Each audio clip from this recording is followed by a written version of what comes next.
Hi and welcome back to Lucky little Prince channel. இன்றைக்கி நம்ம சேனலில் பார்க்க போகிற ரெசிபி என்னென்னா கும்பகோணம் டிகிரி காஃபி. இது ரொம்ப ஒரு டேஸ்டான ட்ரெடிஷ்னல் காஃபி. எவ்வளோ காஃபி வந்தாலும் இந்த காஃபிக்குன்னு ஒரு தனி ஃபேன்ஸ் இருக்காங்க. என்னென்ன இன்க்ரீடியன்ஸ் அப்படிங்கிறத பார்க்கலாம் வாங்க. இப்போ ஒரு கப் பால் எடுத்திருக்கேன். பால் ரொம்ப திக்காக இருக்கணும், பசும்பால் தான் இருக்கணும், தண்ணியாக இருக்கக்கூடாது. சுகர் தேவையான அளவுக்கு நம்ம ஜீனி எடுத்துக்கிறோம். அப்புறம் காஃபி பவுடர் உங்களுக்கு டபுள் ரோஸ்டட் காஃபி பவுடர், அதுக்கப்புறம் சிக்கரி கலக்காத காஃபி பவுடர் எடுத்துக்கோங்க. நான் நரசூஸ் காஃபி பவுடர் எடுத்திருக்கேன். உங்களுக்கு டபுள் ரோஸ்டட் அப்புறம் சிக்கரி கலக்காத ஒரு காஃபி பவுடர் என்ன பிராண்டாக இருந்தாலும் நீங்கள் யூஸ் பண்ணிக்கலாம் நீங்கள் இந்த ஃபில்டர் காஃபி பண்ணுறதுக்கு. அப்புறம் ஒரு கப் அளவுக்கு தண்ணி. இது ஃபில்டர் காஃபி மிஷின், இது கண்டிப்பாக தேவைப்படும். இது இருந்தால் தான் நம்ம செய்ய முடியும். இப்போ நம்ம எப்படி பண்ணலாங்கிறத பார்க்கலாம் வாங்க.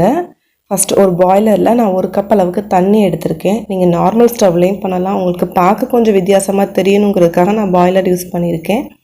ஒரு கப் அளவுக்கு தண்ணி அடுப்பில் வச்சு சூடு பண்ணிக்கோங்க. இப்போ நல்லா கொதிச்சிருச்சு, ஆவி வருது. இப்போ ஆஃப் பண்ணிடுங்க. நான் 3 ஸ்பூன் அளவுக்கு காஃபி பவுடர் சேர்க்குறேன். நான் டபுள் ஸ்ட்ராங்கான ஒரு ஃபில்டர் காஃபி தான் இப்போ பண்ண போகிறேன். நம்ம அந்த அளவை கரெக்டாக ஃபாலோ பண்ணுறவங்க அப்போ தான் அந்த கும்பகோணம் டிகிரி காஃபி நமக்கு கிடைக்கும். ஒரு கப் அளவுக்கு தண்ணி சேர்த்துக்கோங்க 3 ஸ்பூன் காஃபி பவுடருக்கு. இப்போ நான் சேர்த்துட்டேன். நல்லா ஸ்ட்ராங்காக இருக்கும். இந்த அளவுக்கு நம்ம சேர்த்துக்கிட்டோன்னா, எல்லா பொருட்களும் சேர்த்துக்கிட்டோன்னா, இந்த மாதிரி ஒரு லிட்டு கொடுப்பாங்க, ஒரு பிளேட், அதை போட்டுட்டு மூடி வச்சுருங்க. இப்போ இந்த டிகாஷன் நல்லா இறங்கட்டும். இந்த கேப்பில் நாம் பால் கொதிக்க வச்சிடலாம். அடுப்பில் ஒரு பாத்திரம் எடுத்துகிட்டு அதில் நம்ம திக்கான பால் இருக்குல்ல, அதை சேர்த்துக்கோங்க, பசும்பால்.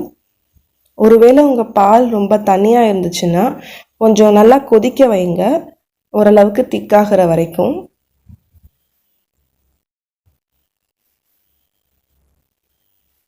இப்போ பால் கொதிக்கட்டும், நம்ம வெயிட் பண்ணலாம். இப்போ பொங்கிருச்சு பால். நான் அடுப்பை ஆஃப் பண்ணிடுறேன். நம்ம டிகாஷன் இப்போ நல்லா இறங்கிருச்சு. இதுக்கு ஒரு 15 நிமிஷம் அதிகபட்சமாகும்.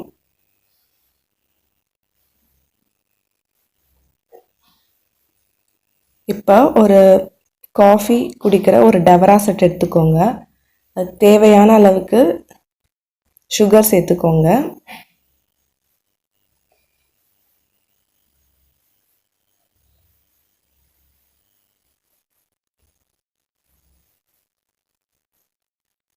நான் இந்த டம்ளரில் 1/2 டம்ளர் அளவுக்கு டிகாஷன் சேர்த்துருக்கேன். அதே 1/2 டம்ளர் அளவுக்கு பால் சேர்த்துக்கிறோம்.